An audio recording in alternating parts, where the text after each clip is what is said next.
السلام عليكم ورحمة الله وبركاته. ازيكم حبايبي؟ يا رب تكونوا بخير وفي احسن حال.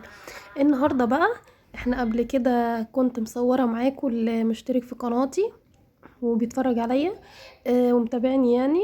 كنت منزلة قبل كده طبعا الأوضة ما كانتش كده خالص، كانت ما فيهاش اللون الذهبي ده. عملتها معاكم باللون الذهبي، وبيضت كمان الحيطان، وكمان بيضت البلكونة، بس طبعا اللون اللي هو لون الحيطان بالظبط اللي هو اللون الاوف وايت شوية او المايل للابيض كده، لون هادي يعني يفتح الأوضة عندي. وغيرت كمان معاكم في الفيديو ده، اتفرجوا معايا الاخر عشان تشوفوا التغييرات اللي انا عملتها وتستفيدوا كمان منها. لو وصلتي معايا لحد هنا صلي وسلم اللهم صل وسلم وبارك على سيدنا محمد. صلي على سيدنا محمد الاول، وبعدين اذكري الله لا اله الا انت سبحانك اني كنت من الظالمين، وبعدين في الاخر هنحط لايك فضلا وليس امرا طبعا لو فيديوهاتي بتعجبكم. وما تنسوش تشتركوا في القناة وتفعلوا زر الجرس علشان يوصلكوا كل جديد.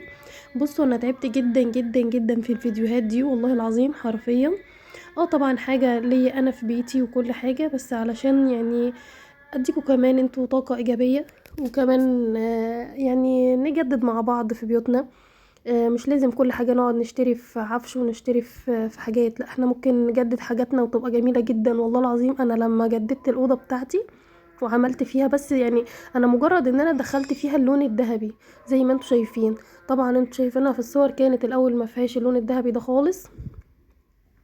حتى الزوايا اللي هي اللي عندي الزوايا اللي في الجناب دي او العواميد يعني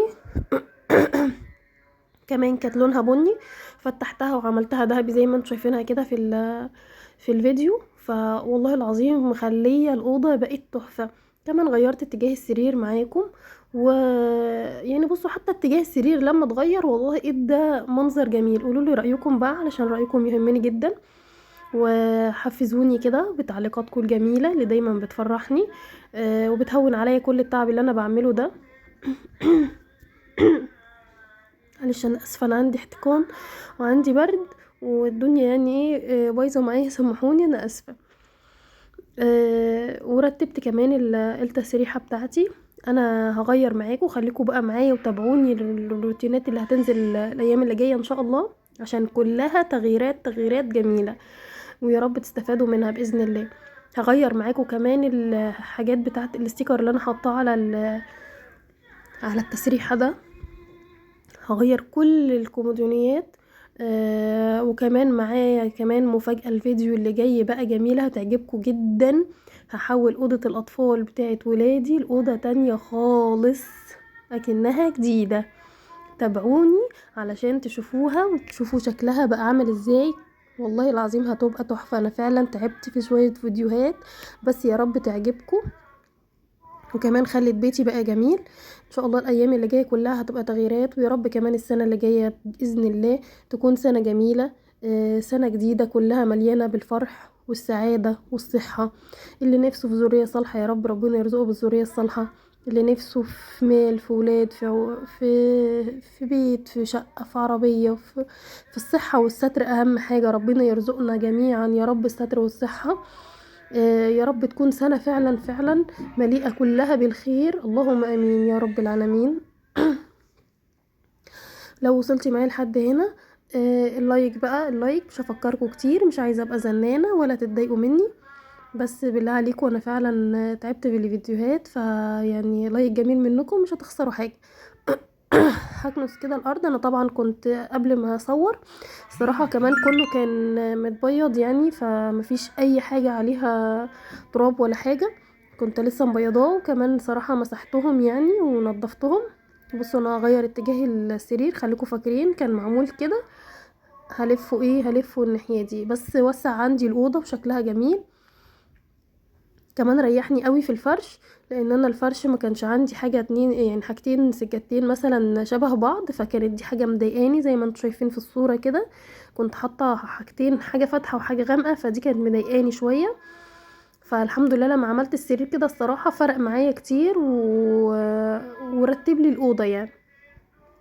فالدولاب اللي انتوا كنتوا شايفينه ده معايا اللي كنت حاطاه في اوضه الاطفال، وكنت عاملاه مكتبه حاطه فيه المصاحف والكتب وكده. خدته من هناك برضو، عملت له زي اعاده تدوير كده، برضو بيضته ونضفته وعملته ايه، عملته صيدليه. كان عندي زي ما انتوا كنتوا بتشوفوا كده اللي متابعني، الدواء بتاعي كنت حاطاه كله في سبيته كده، يعني عامله اهو بصوا. كنت حاطه مثلا المسكنات كلها في سبت في منظم، حاطه الدواء كله بانواعه في سبت. حاطه كمان الحاجات اللي هي القطن والشاش والحاجات دي كلها كنت حطاها في سبت، كنت منظماهم يعني. بس كانوا برضو مضايقني، وبنتي كانت بتدخل ايه تقعد تلعب فيهم. فالصراحة قلت اخد الدولاب ده بيضته في وسط ما انا ببيض وبجدد في الشقة. خدته كده زي ما انتوا شايفين. طبعا لو فاكرين شكله هبقى انزل لكم باذن الله صورته كمان ان شاء الله يعني. خدته بيضته ونضفته وشلت من عليه الجلاد اللي انا كنت لازقاه، وهفرشه بقى كده وهنظم فيه كل الدواء بتاعي. الصراحه لملي كل حاجه وخليها لي منظمه وجميله جدا جدا جدا. حتى لما تيجي تجيبي العلاج هتلاقي نفسك كل حاجه قدامك باينه. انا كنت بقلب المنظم ده 100 مره علشان اطلع دواء انا عايزاه، لان طبعا مش هيكفي ان انا ارصه جنب بعضه. فكنت بعمل ايه، بحط فوق بعضه كده. فلما اجي اشقلب الدنيا كنت بروقه كذا مرة علشان يبقى منظم، وبرضه في الاخر ما كانش بيبقى منظم خالص وكان بيتبهدل مني، ان كل شوية حد منهم يتعب يحصل له حاجة. فكنت بطلع دواء انا باباهم اي حد، فكنت كل شوية شقلب الدنيا كده. الدواء قدامي وانا شايفاه، الدواء اللي انا عايزاها هشده يعني من غير ما بهدل اي حاجة، لان كلهم جنب بعض. فبجد بجد فرق معايا ونظم لي نظام جميل جدا جدا يا جماعة. بيريحك دايما لما تعملي فكرة ممكن تتعبي فيها شوية، بس بعد كده خلاص يعني هتتعبي يوم هتتعبي يومين مفيش مشكلة، بس بعد كده الدنيا هتبقى مرتبة معاكي جدا وهتريحك انتي، يعني انتي هتبقي مرتاحة قوي قوي. بصوا بقى شكله حلو قوي. هحطه بقى جنب التسريحة كده وهنظم الدنيا زي ما انتوا شايفين اهو. حتى حطيت البامبرز فوق وشوية علاج كده برضو في ثبت يعني من فوق، علشان ده انا بنحتاجه كل يوم. وهمسح بقى ايه التسريحة يعني، وهنضفها.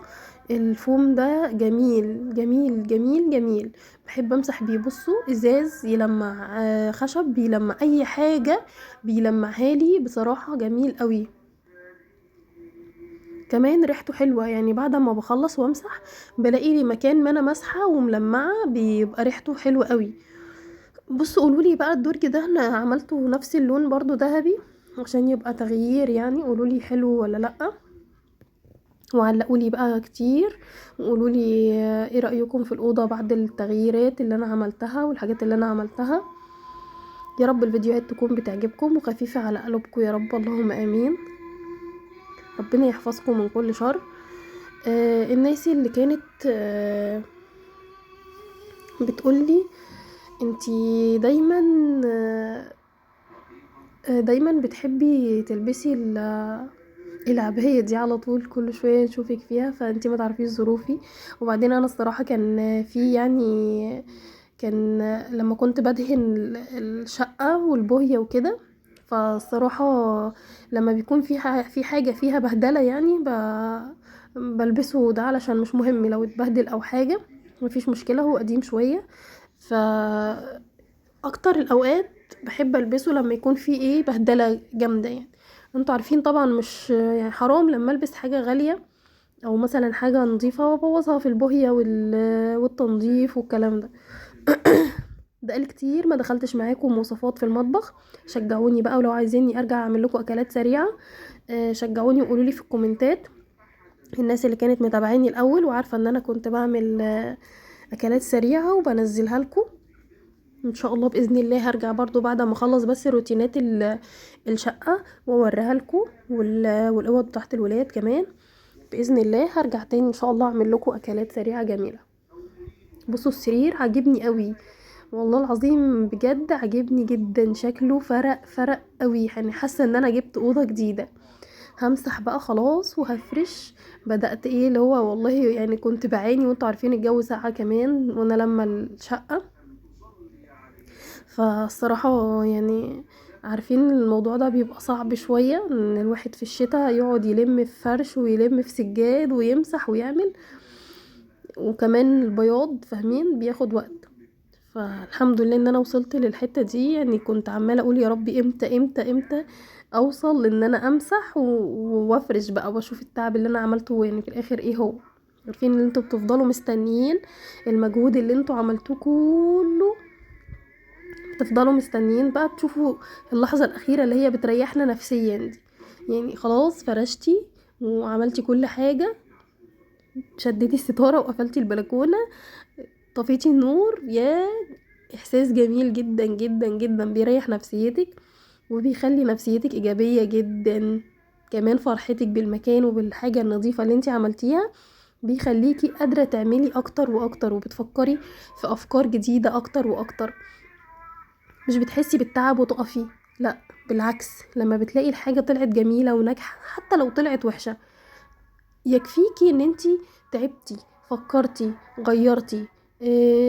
دي لوحدها فعلا يعني ان شاء الله بتبقى نقطة لوصولك للنجاح. ان انا عملت حاجة وغيرتها، فالمرة دي طلعت وحشة، المرة الجاية بإذن الله هتطلع حلوة. المرة دي طلعت حلوة، المرة الجاية تطلع وحشة، مفيش مشكلة.